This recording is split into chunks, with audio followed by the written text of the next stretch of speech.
Splodes is probably one of your most favorite Invincible characters, or at least your favorite Guardians of the Globe hero. Even though he just exploded after seeing the new Shrek design, like, what the hell is that? Probably most of you have forgotten, but there used to be a time where this guy was the most hated, the most annoying, toxic, and just dumb character in Invincible. Unless we bring up the Immortal. We don't talk about Immortal, no. We don't talk about Immortal. Fuck that guy. So like, what exactly changed? How come the most hated, the most toxic character in Invincible became so beloved, so awesome, so amazing, just a masterpiece, just like legend, the GOAT?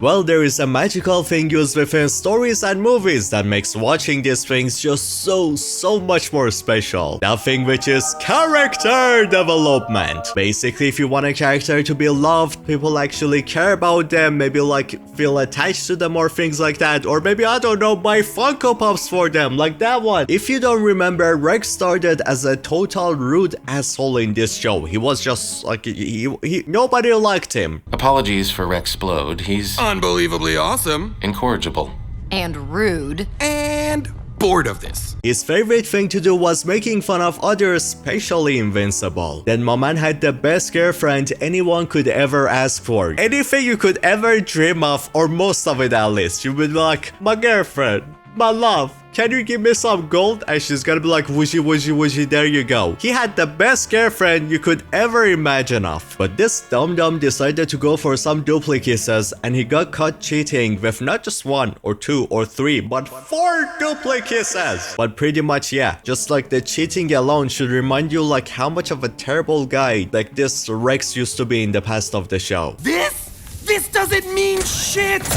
They're not even the real Kate. we're all the real Kate. Then after that, he started making fun of someone who he thought to be a kid, onto going for a smack too, which like only an immature person would do something like that. Imagine seeing someone like so much shorter and like you feel like they're younger than you, then you go to beat them up. But at least he got what he deserved for it. Then he says something in this part of the show which I don't know how to feel about. Just watch it for yourself. This isn't relationship advice, Rex. This is an order. What, are you crazy, man? She looks like she's 14. Besides, now that I'm a guardian, I can bang anyone I want. He also tried to make fun of Bulletproof's name for being too obvious, which like it backfired on him horribly. Bulletproof? I do everything you wish you could. And that's rich coming from a guy called Rex Splode. You think up that grade school shit yourself? Then after he got wombo combo reverse cheated on by the worst member of the Guardians.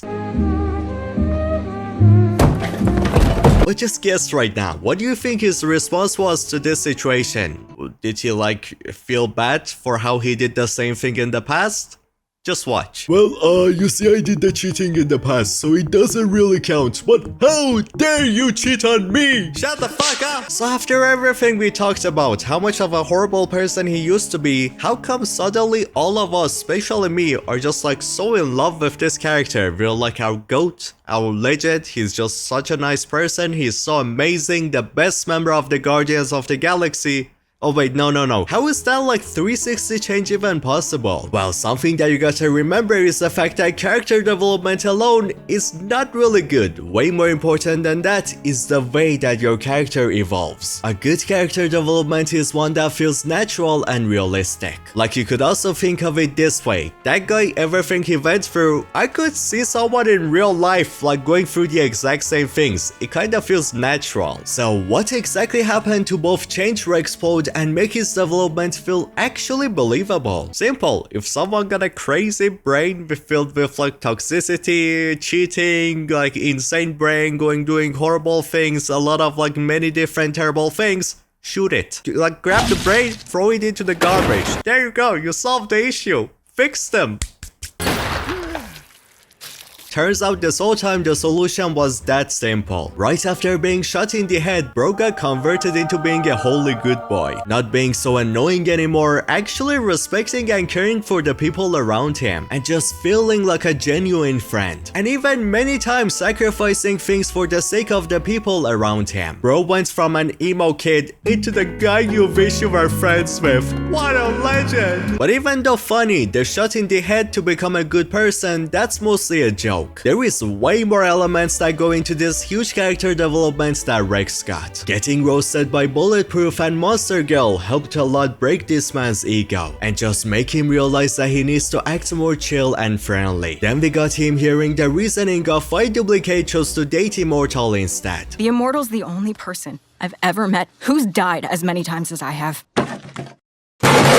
All of these are supporting story events that got completed once Rex got shot in the head. Feeling the end of your life reaching, maybe your last day to even live, and just understanding how it feels to be somewhat dead. That is just such a unique and rare thing that someone can go through that would just change you completely. Having his life flash before his eyes made this man rethink his entire life. He had time all alone in his mind to think back at how he treated his friends. What a terrible boyfriend he was, and how like if he died right now, people would have just remembered him as just like that annoying, super rude, cheating guy. And only like the worst of the worst, the most selfish people would be fine going out like that. Which is exactly what makes Rex's character development be so unique. And actually makes sense, it has logic to it. The whole idea here was, Rex knows another day can come where he almost dies again or even fully dies. So before that day comes, he wants to fix his past mistakes and just be a better man. So once the time comes, people actually remember him for all the kind things that he did. Remember him as an absolute legend, not what Immortal is gonna be remembered as. Shoot! So he chooses to fix his friendship with both Eve and Invincible, becoming even their best buddy. Actually start to thank people for being there for him, being thankful for the heroes he gets to fight with and care a lot about their lives. One of the strongest supporters of Invincible when Cecil was basically exploding his brain. And pretty much to me, the funniest character in this show. Then for the first time ever, he found a loved one and actually stayed loyal to her. He was being selfless and doing everything in his power to make her happy, like trying to give the best room in the base to her, listening to what things she wants to do, and trying to change himself in order to make her feel happier. But even when it didn't really go well, my goat did his best for the first time in his entire life to actually cook and make this lovely art and super romantic dinner with Ray. Like, holy,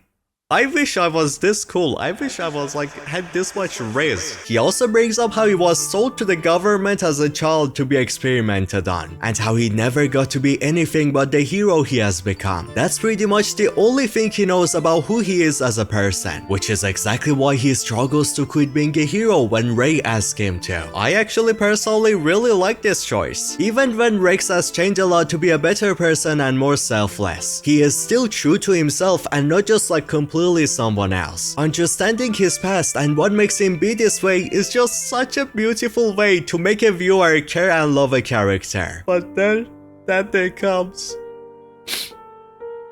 The day that had all the Invincible lovers feeling pure depression and sadness. I mean suffering.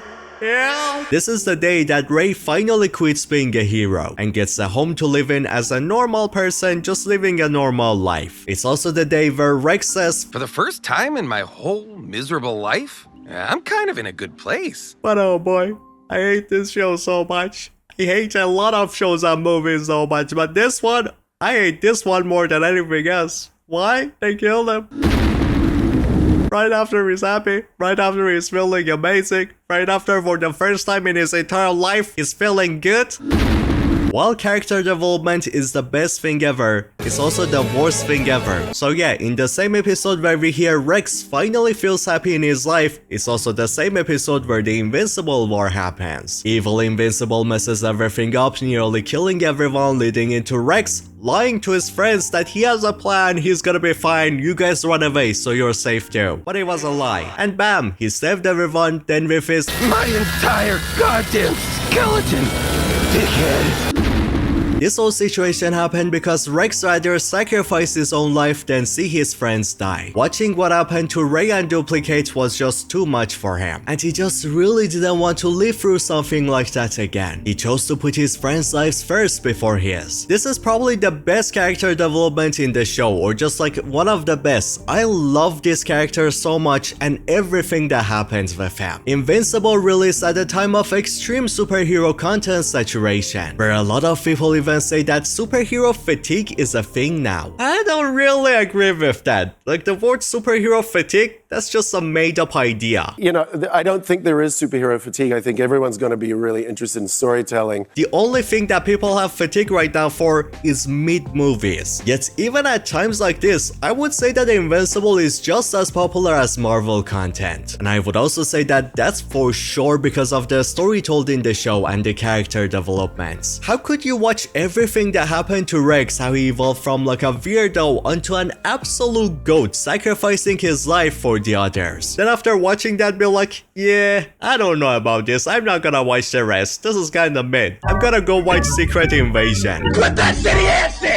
Turn that shit on! Or not just him, so many characters go through crazy developments in this show. My personal favorite is Omni-Man, who is arc in season 1 did a lot of heavy lifting to make the show as successful as it is right now. Or even Eve herself having to deal with robots learning how to be more human-like with his new body. The Immortal learning to